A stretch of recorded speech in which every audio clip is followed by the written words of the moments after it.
लंबे समय की गुमनामी के बाद एक नाम फिर से चर्चा में है और वो है सीमा हैदर का।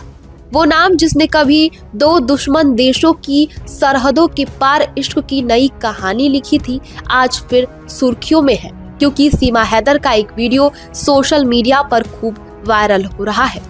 जहां एक तरफ बीती शाम राजधानी दिल्ली के लाल किला मेट्रो स्टेशन के गेट नंबर 1 पर भीषण धमाका होता है। एक कार में इतना बड़ा धमाका हुआ कि इसमें 12 लोगों की अब तक मौत हो गई है और कई अन्य घायल भी बताए जा रहे हैं। इस घटना के बाद कई ऐसे लोग थे जिन्होंने इसका दावा किया था कि ये पाकिस्तान की साजिश है और पाकिस्तान ने ही इसे आतंकवादी हमले के तहत करवाया है। वहीं इस बीच जब सीमा हैदर का एक वीडियो सोशल मीडिया पर वायरल हुआ तो लोग उस पर कमेंट करने लगे क्योंकि सीमा हैदर वही है जिन्हें उनका प्यार पाकिस्तान से भारत लेकर आया था और ये उन दिनों की बात है जब लोग भी ये कह रहे थे कि सीमा हैदर को भारत भेजना पाकिस्तान की एक बड़ी साजिश हो सकती है।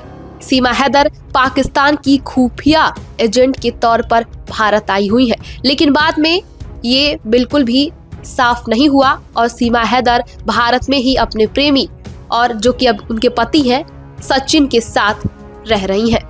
वहीं अब बात करते हैं सीमा हैदर के उस वायरल वीडियो को जो इस वक्त सोशल मीडिया पर वायरल। उसमें वो एक नदी में खड़ी हुई नजर आ रही है। नदी में लगाए गए बैरियर के अंदर ही वो खड़ी हैं और पास की एक रस्सी को पकड़ा हुआ है उन्होंने। वो नाक को बंद करके उस नदी में डुबकी लगाते हुए नजर आ रही है। इस दौरान वहां और भी लोग नजर आ रहे हैं जो डुबकी लगाने के लिए पहले से ही खड़े थे। सीमा हैदर जब भारत आई थी तो वो सोशल मीडिया पर काफी एक्टिव दिखती थी। हालांकि इस वीडियो के डिटेल की बात करें तो ये वीडियो जो आपने सोशल मीडिया पर देखा है वो बुलंदशहर के अनूप शहर का बताया जा रहा है। दरअसल सीमा हैदर और सचिन मीणा अपनी 8 महीने की बेटी मीरा का मुंडन संस्कार कराने के लिए अनूप शहर के मस्तराम घाट पर पहुंचे थे। उन्होंने परिवार सहित गंगा में डुबकी लगाई और पूजा अर्चना की। सीमा हैदर ने गंगा में 4 डुबकी लगाकर गंगा मैया की जय के जयकारे भी लगाए। बेटी का मुंडन संस्कार कराने के बाद उन्होंने घाट पर बैठे पुरोहितों को दक्षिणा देकर आशीर्वाद भी लिया। गंगा घाट पर पहुंचे सचिन मीणा ने जानकारी देते हुए बताया कि बेटी मीरा का जन्म 8 माह पहले नोएडा के एक अस्पताल में हुआ था। उन्होंने अपनी बेटी का नाम भगवान कृष्ण की भक्त मीराबाई के नाम पर रखा है। परिवार के लोगों के साथ गंगा घाट पहुंचकर उन्होंने स्नान किया और बेटी का मुंडन संस्कार किया। आपको याद होगा कि जम्मू कश्मीर के पहलगाम में हुए आतंकवादी हमले के बाद भारत ने जवाबी कार्रवाई करते हुए ऑपरेशन सिंदूर के तहत पाकिस्तान को मिट्टी में मिला दिया था।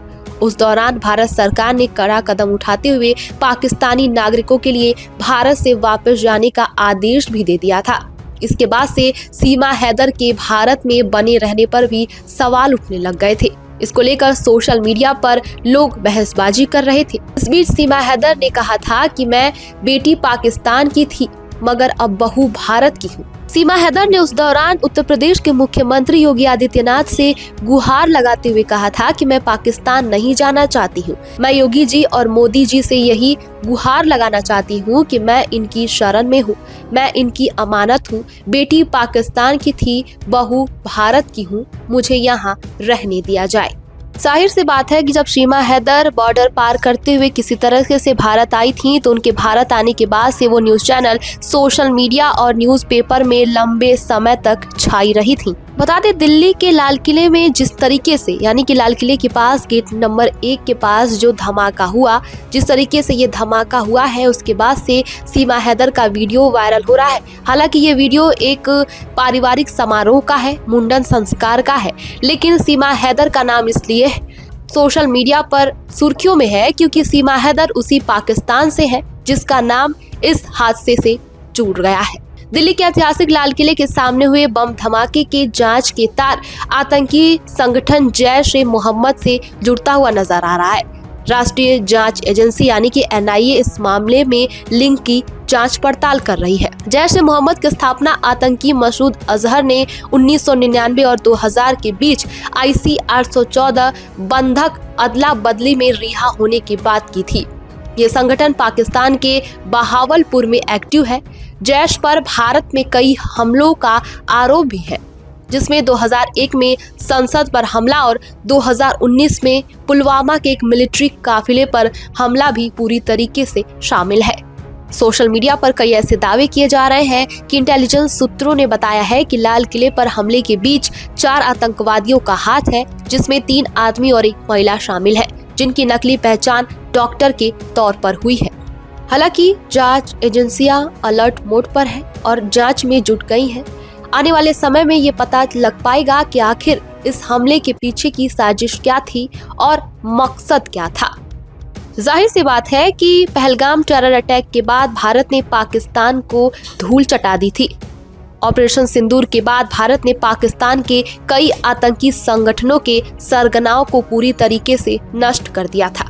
ऑपरेशन सिंदूर को लेकर प्रधानमंत्री नरेंद्र मोदी हर वक्त समय समय पर भारत की ताकत का जिक्र करते हुए आए हैं। प्रधानमंत्री नरेंद्र मोदी ने संसद में ऑपरेशन सिंदूर पर बहस के दौरान पाकिस्तान को लेकर भी बड़ा खुलासा किया था। उन्होंने कहा था कि जब भारतीय सेना ने जवाबी कार्रवाई की तो पाकिस्तान ने युद्ध रोकने की गुहार लगाई और कहा, बस करो, बहुत मारा है, अब और ज्यादा मार झेलने की ताकत नहीं है।